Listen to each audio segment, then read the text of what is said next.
حضور رحمت عالم صلی اللہ علیہ وسلم نے پوچھا فاطمہ کیا حال ہے، گھر میں خاموشی کیوں ہے؟ سیدہ کائنات نے کہا ابا جان پچھلے 4 دن سے ہمارے گھر میں کوئی کھانا نہیں۔ حضور پاک صلی اللہ تعالی علیہ وسلم نے یہ نہیں فرمایا کہ ابھی بلاتا ہوں جبرائیل کو، ابھی دسترخوان لاؤ، ابھی میرے گھر کے کھانے کے انتظامات کرو۔ چاہتے تو حضور آرڈر دے دیتے، ساری نعمتیں آ جائیں، لیکن حضور نے کیا فرمایا سنو۔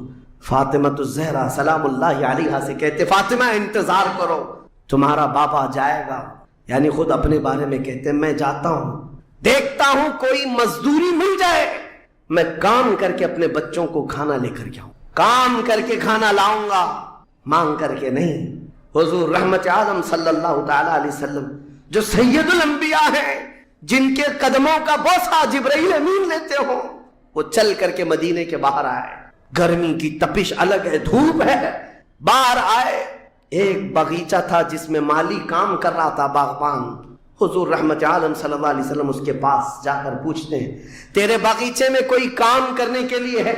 خالی نہ بیٹھنا، مجھے دیکھنا اور عمل کرتے رہنا، اور اللہ تعالیٰ تمہیں دروازے رزق کے ضرور کھولے۔ خالی بیٹھے ہوئے وقت برباد کرنے والے لوگوں کو میں اکثر یہ بات سناتا ہوں، اے میرے عزیزوں، مسلمان محلوں میں جہاں سے بھی گزرو حال یہی ہے، رات کو 4 بجے تک ان کے ہاں روشنیاں، کس بات کے لیے؟ میاں کیا فکر ہو رہی ہے، کس بات کی یہاں میٹنگ چل رہی ہے، چرچے کس بات کے؟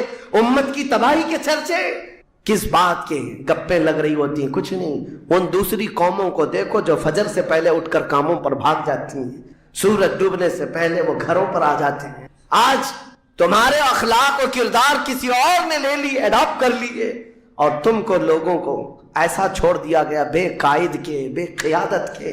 بہرحال میرے عزیزوں، بدلنا چاہیں تو آج بھی ہم بدل سکتے ہیں، صرف ایک نقطہ ہے بدلنے کے لیے، ایک نقطہ ہے۔ میری باتیں چھوڑ دو، مقررین کو سنتے ہو سکتا ہے لوگ یہ کہتے ہیں مولانا لوگ ایسا بولتے ہیں ویسا بولتے ہیں، تمہاری فکریں سب اپنی جگہ پر۔